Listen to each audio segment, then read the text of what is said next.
This podcast is part of the Spoon Podcast Network, home of smart conversations that feed your mind. Well, hello, and welcome to Watch What You Eat with Carolyn O'Neill. That's me, your host, registered dietitian Carolyn O'Neill, and we're a proud member of the Spoon Podcast Network. And I'm very excited to introduce today's guest, Sharon Palmer, who is a registered dietitian, and she's known as the Plant-Powered Dietitian.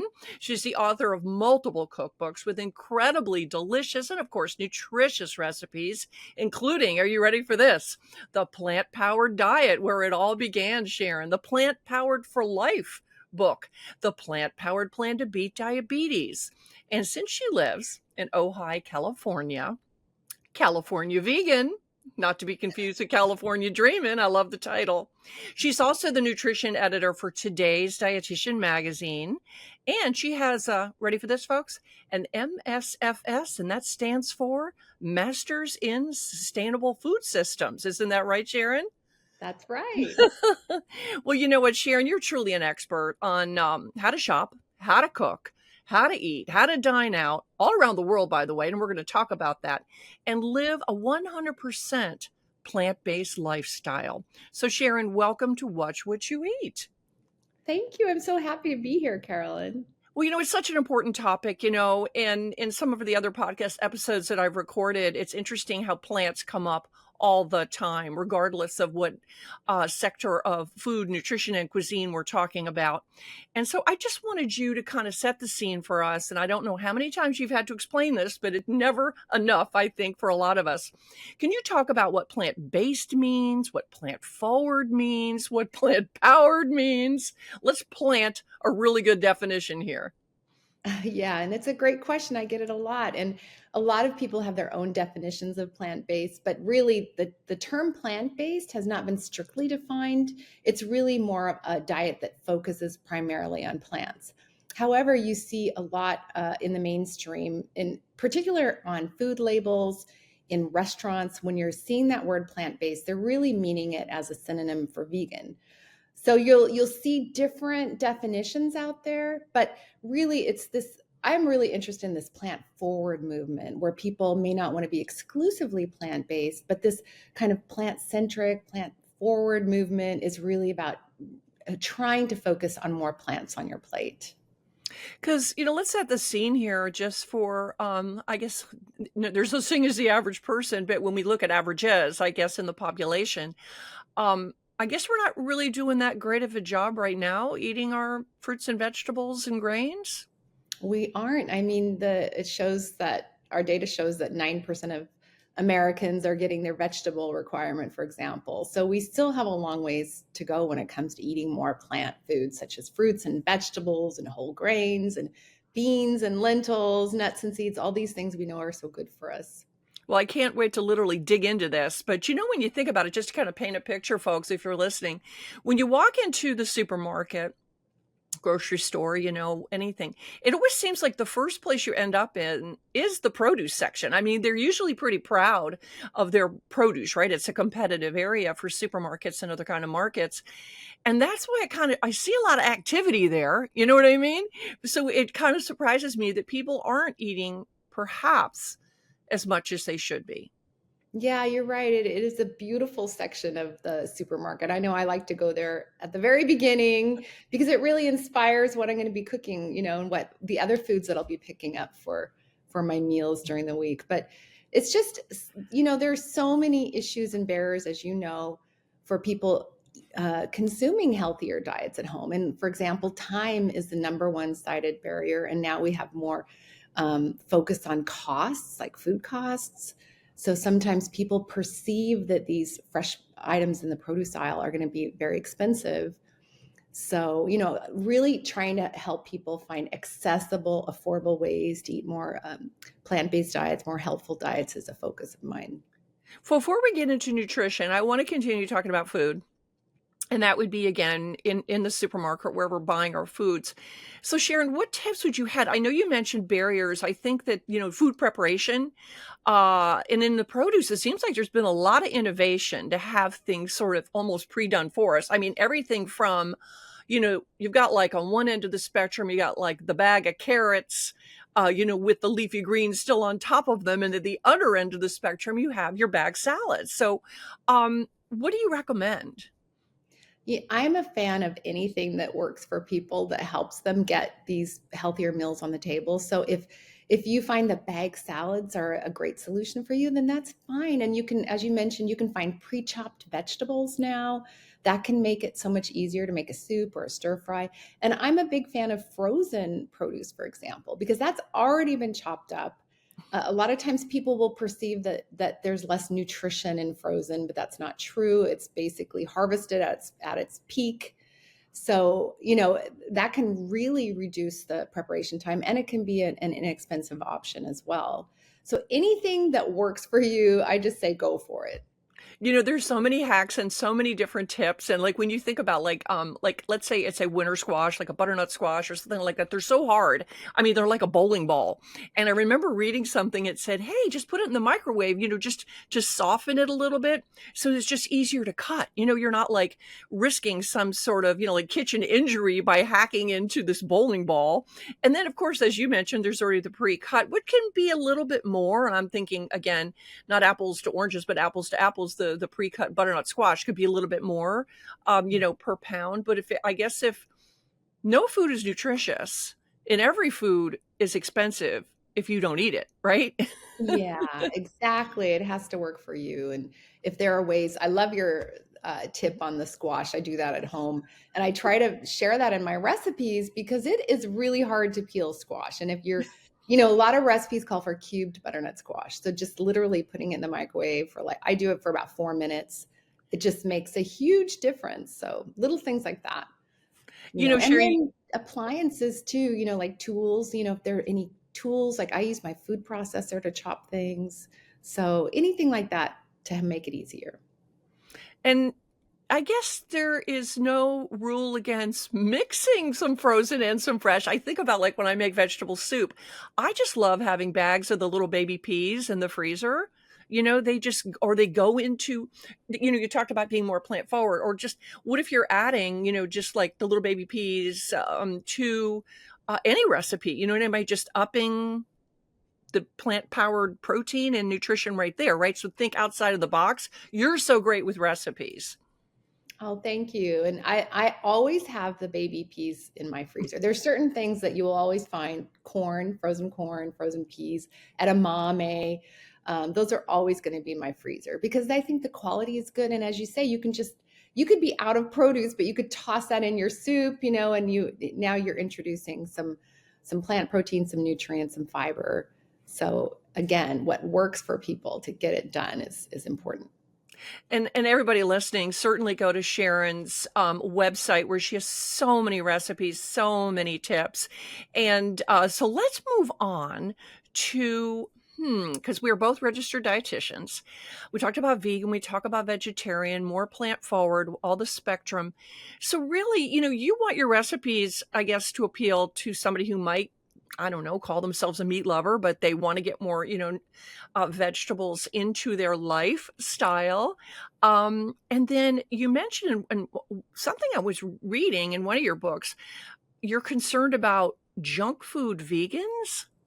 Yeah, that's a thing, Carolyn.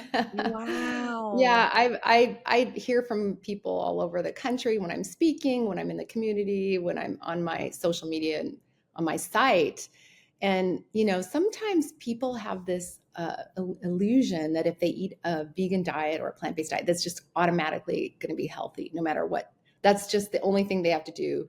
And there are a lot of foods that happen to be vegan that aren't exactly nutritious, whether it's sugary sodas or snack foods, certain cookies that are, of course, it's okay to have these foods on it here and there, but it shouldn't be the bulk of our diets. And I will hear from people that they share with me what they're eating, and it's not exactly a nutritious diet. The benefits of a plant-based diet are when we're eating more of these really beautiful, more whole foods, things like the beans and the lentils and those grains and lots of fruits and vegetables, not the sugary beverages and the snack foods so much.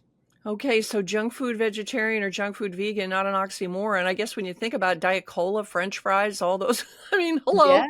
not exactly the best choices. So let's talk about how to do it right. I know that our organization, the Academy for Nutrition and Dietetics, actually has a position paper on, being a vegan, being a vegetarian, and the key phrase they use in there, if appropriately planned. So talk to us, kind of, I don't know, boil that down for us, Sharon. That's exactly right. And I mean, that statement says that vegetarian and vegan diets can be helpful and provide benefits for all life stages, from infancy to older adults, if well planned. And one thing that I like to do is recommend that if you're interested in taking on a vegan lifestyle, to make an appointment with a registered dietitian who has expertise in plant-based nutrition, because it is a specialty, within our field. And to really make sure you're doing it in a balanced way. I mean, it's completely possible to eat a healthy, balanced vegan diet. And there's a lot of research showing there are multiple benefits for reducing your disease risk of things like heart disease and diabetes, type 2 diabetes. But it's important to do it in a balanced way to make sure you're getting a B12, enough calcium, zinc, iron, protein, omega 3s. These are some of the things that we want to make sure we're like hitting our bases so that we're really getting the full benefit of that diet. Now, I know whenever we mention the word protein in a sentence, everybody's ears perk up. And, most people associate protein with meat, like animal, like milk, beef. But let's talk about protein. Obviously, peas and beans, legumes. We think about, chickpeas and black beans and lentils and kidney beans can have, almost 8 grams of protein in a serving, like a half cup serving. But talk to us about protein from the plant world.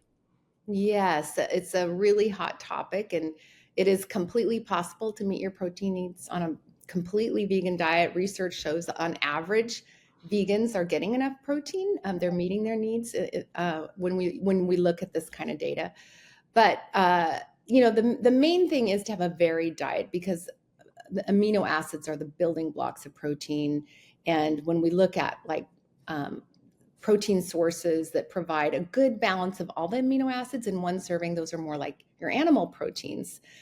And when we're looking at plant proteins, they may be a little bit lower in one of the amino acids. However, soy foods is an example of a food that's high quality. It's very similar in amino acid content as animal proteins.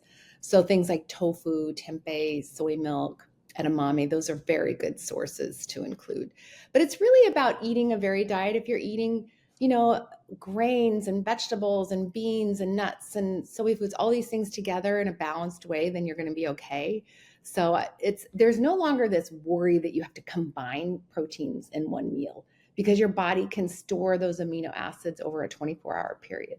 So it's really just more about making sure. I always recommend that people make sure to get a good protein source on their plate at every meal, whether that's having a chili with black beans, and then also having like a whole grain or some sort of grain at that meal, and then plenty of fruits and vegetables so that you can balance that plate. Wow. So it's really not as complex of a Tetris where you think about like Rubik's Cube, right? Of getting all, I love how you said that amino acids are the building blocks of protein, because protein is a big thing. The amino acids are the little things that link together to make a protein. And for folks, if you don't know, there's 9 essential, as in you got to have them, amino acids. And Sharon, as you were explaining, like one, like bean or pea may be limiting in one of those amino acids, so you're not getting all 9. But then the grain, like when you think of what is the classic, like beans and rice, right? They kind of make that little happy match right there. And I love what you said is you don't have to have it in the same dish or the same meal, as long as you're getting a variety over, a couple of days. So again, and what could be more fun than eating a variety of foods and just experimenting with recipes? Beyond the protein, and we're going to get to the recipes, folks, because I've got some fun examples here. Beyond protein, what do plants give us? You talk a lot about gut health as well in a lot of your information, Sharon. Yeah, it's a really good point, because I like to talk about the package, the protein package. So when you're eating something like beans or tofu, not only are you getting that protein, you're getting fiber, which is very unique, because a lot of, look, for example, animal protein sources don't give you that fiber. But you're also getting the healthy fats. You're getting phytochemicals, which are those plant compounds that have antioxidant action, anti-inflammatory action.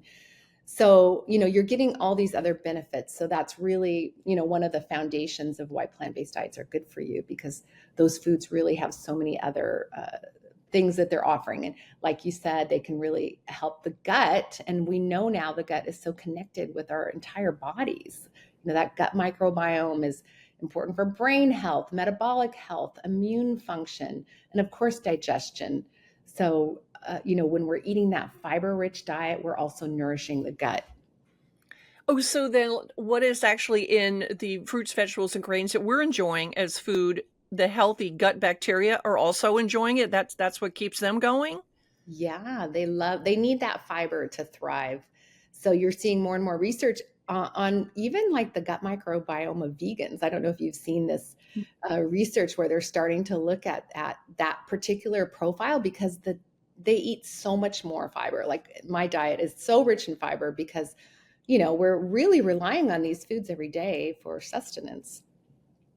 And you mentioned phytochemicals.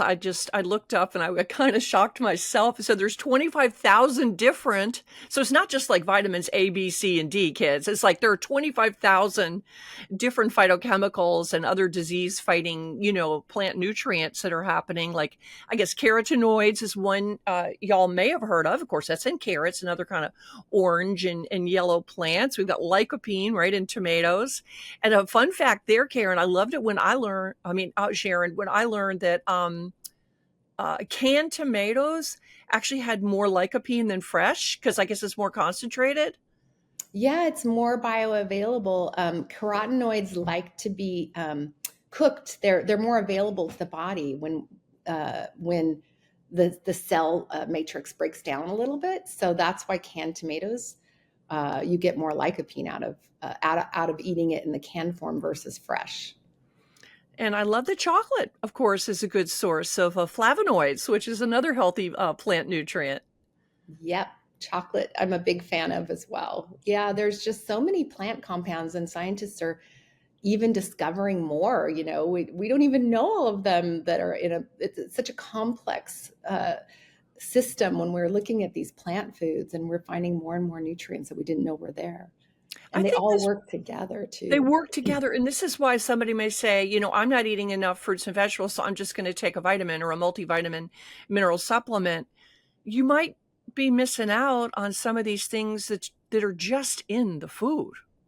Yes, absolutely. You can never replace a food with a pill. There's so many intricate compounds present, and how they're working together. And we see this in research all the time when they try to compare an isolated extract of a nutrient compared to that whole benefit of the food.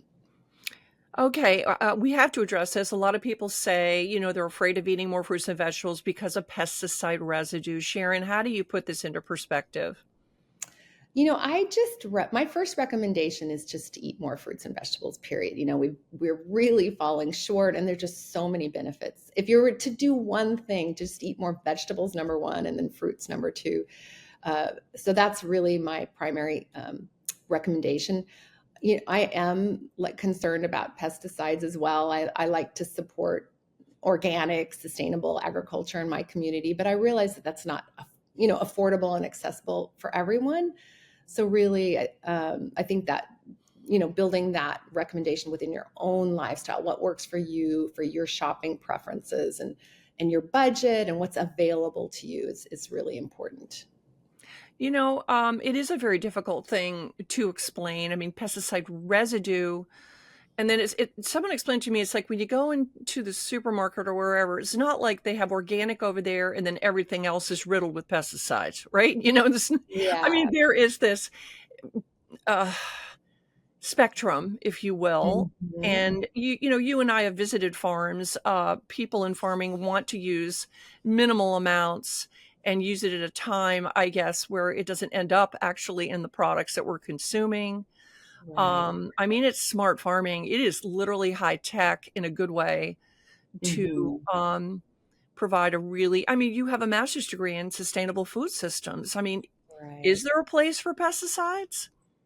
It's very complicated, we grow produce in areas that it's almost impossible to grow crops without some intervention, and if you've I really encourage everybody to try to grow some food. Even it's a huge passion of mine. If you have just a tiny bit of soil somewhere or a doorstep to put a pot, and it's a lot of work. I grow a little bit of my own food, and it's a project of mine. It's fun, but it's hard. I had something just take over my garden this spring after all my lettuces and everything were up. It just mowed it down. And can you imagine how hard it is for farmers to produce our food? There's so many challenges, safe food. They've got to produce them in a affordable, where it's a livable, income for farmers and farm workers. So, It gives you great empathy for sure. And yeah, hey, wait, I just thought of this. So if you're encouraging, let's say, of course, we all are, all dietitians, a variety, I guess not only are you getting a variety of nutrients, and kind of, I think if you have more variety, you're kind of spreading out the risk rather than eating one kind of produce, you're spreading out the risk. So, well, moving on from that to something super fun, and that is how to be a vegan and a vegetarian when you travel. Now, Sharon and I, and let me just tell you something. Sharon and I've had the joy and the honor of knowing her for many decades as registered dietitians who traveled quite a bit. We've been in no particular order. We have been in Sicily to that little tiny island, Pantelleria, to see where capers are grown. We've been to Vienna, where we go to some nutrition conferences in many other cities. And then, of course, Lisbon, many U.S. cities. But I want to get back to Lisbon because this is such a fun memory. We were at a restaurant in Lisbon, and I looked up the guy's name because I sent you a picture earlier, and it was a restaurant that, how would we describe the guy that owned it? He was like larger than life, took over the room, started sending out food like there's no tomorrow to our table, like to the honored guests. And then at one point, remember, Sharon, you said, well, I'm a vegan. Okay. And then he clapped his hands, and he motioned to his staff to make things happen for Sharon. So what do you remember about that? Oh, it's one of my favorite memories. The food was, first of all, the food in Lisbon was just gorgeous. The wines, that kind of a Mediterranean flair for the cuisine. And I had a really easy time eating there because there were a lot of plant-based dishes for me. But that particular night, I remember he had his chef prepare I think it was his mother's pasta recipe, if I remember correctly, with its beautiful tomato and herb sauce on it, and then his olive oil that he produced olive oil, and he shared his gorgeous olive oil with us. It was just such a special moment. Yeah, his name is Olivier da Costa, and I think, guess what, Sharon? He has 30 restaurants now, not just in Lisbon, but around in the area. I think like one in London, I don't know. But he was larger than life. And back to that olive oil, he brought it out to the table. There may have been 6 of us at dinner, including your husband and our other good friends who are dietitians. And it was these giant bottles of olive oil. And I know we all looked at each other like, how are we getting this in the suitcase, to get home? But it was a great memory, which brings me to the question, what are your tips? If somebody is on a special diet, whether it's vegan, vegetarian, or others, what are some tips for ordering in a restaurant? And how have you seen it change? That's a great question. And I think it's changed a lot because I've been eating exclusively plant-based for about 15 years now. And like, for example, in Europe, and I know you travel so much, Carolyn, but in Europe, a lot of restaurants are now, just in the last couple of years in various countries, they're really making a focus of offering one allergen-friendly vegan entree, at least one. And it's a hearty one, not just a salad with a roll on the side. So that's really been pleasant to the point where I almost don't worry about it anymore. It's just gotten so much easier. And because you're seeing interest in plant-based eating all over the world. I spoke in last summer in the Middle East on plant-based nutrition. And of course, some of these traditional diets have beautiful plant-based traditions within those food cultures. So when you're looking in the Middle East, all the beautiful like bean dishes and grain dishes and those things with all the spices and herbs, that's part of the traditional diet. And you're seeing more people interested in bringing that back. So I found that it's a lot easier. But, one of the things I like to do is not just look at the website, because you'll often see the website and some sample menus. And then when you get there, you find out that menu is 6 months old. And, it's like there's nothing to eat, So sometimes I'll make a little extra effort to email or call and just say, I eat a vegan diet. So will there be some options? And that works out really well. It's not a lot of time to do that. And a lot of times in the hotels you're staying, they will have lots of options because they're becoming more allergen friendly. So they're going to have something like a soy milk or an oat milk for breakfast and a variety of these things. So doing a little research. I also travel with some snacks, like some bags of nuts or, some things that would offer me some protein, some nutrition bars, some things like that too. I'm glad you said this about working with the restaurant. The very famous and multi-award winning chef Thomas Keller of the French Laundry and Per Se was recently, I saw on Instagram, a interview he did, and it was about this very thing. And Sharon, he was saying that making and requesting special diet requests essentially should not be an issue at a restaurant at all. They have the ingredients, they have the training, they have the creativity, and they may already have, as you mentioned, sort of a base dish that they know, what to refer to. But he was adamant about it being a part of hospitality today. Mm-hmm. Now, finest restaurant in the world, one of the funnest restaurants in the world. But again, he's such a mentor to many. So again, that ripple effect from the great chef Thomas Keller, the French Laundry and Per Se, I was really, really, and he's involved. He's on the board at the Culinary Institute of America. So thank goodness it's a thing.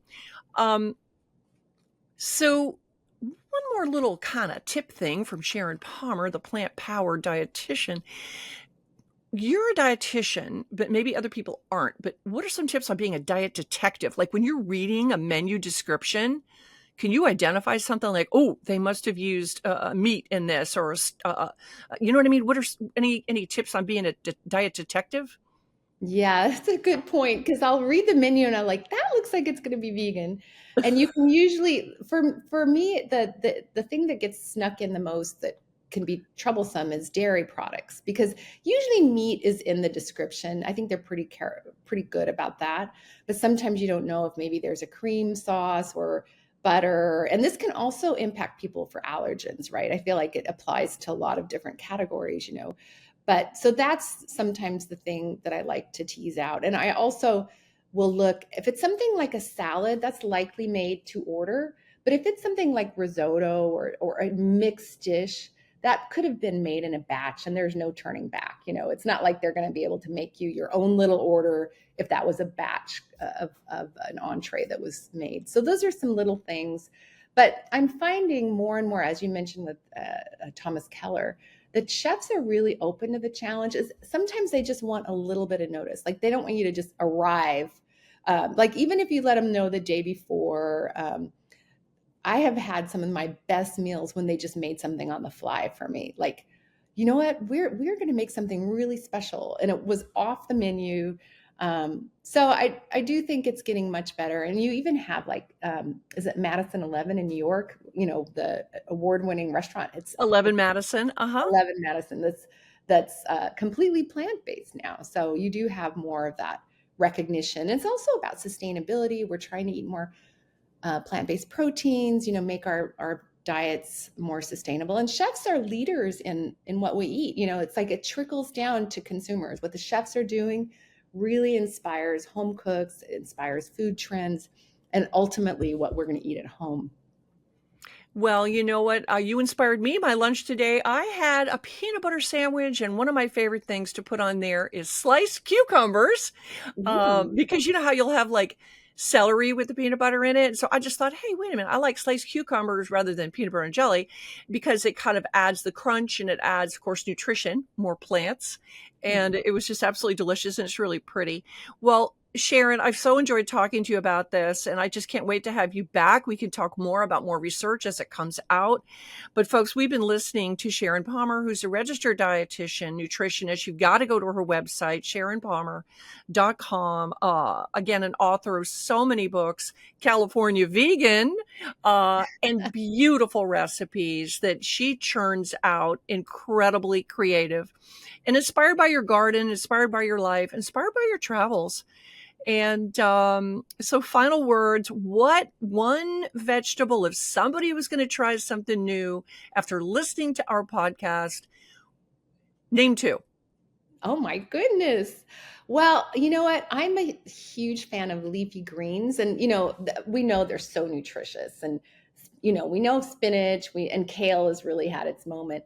But I like to encourage people to expand. Like, for example, arugula is one of the easiest things to grow in your garden. It's like a weed. So expanding some leafy greens, maybe trying like for example, beet greens are edible, mustard greens, collards, like just really expand some of those leafy greens. And then another vegetable I have in my refrigerator right now that I think most people have never cooked with, it's kohlrabi, which is a very seasonal, like it's right now, it's that winter season where we can't grow as much produce. It survives kind of that harsher climate. It's kind of its knobby root vegetable, and you can kind of prepare it like you might turnips or parsnips. So, or you can even slice it, shave it raw in a salad. So those are two things that are different. Okay, so we're going to do arugula, folks. We're going to do kohlrabi. And next time, maybe we're going to talk about celiac. I can't even pronounce it, but I see it on so many menus all over, especially in Europe. So thank you so much, Sharon. See you next time. And everybody, thank you for joining us on Watch What You Eat with Carolyn O'Neill. And of course, you're invited to add the Watch What You Eat podcast to your podcast menu. Thanks so much.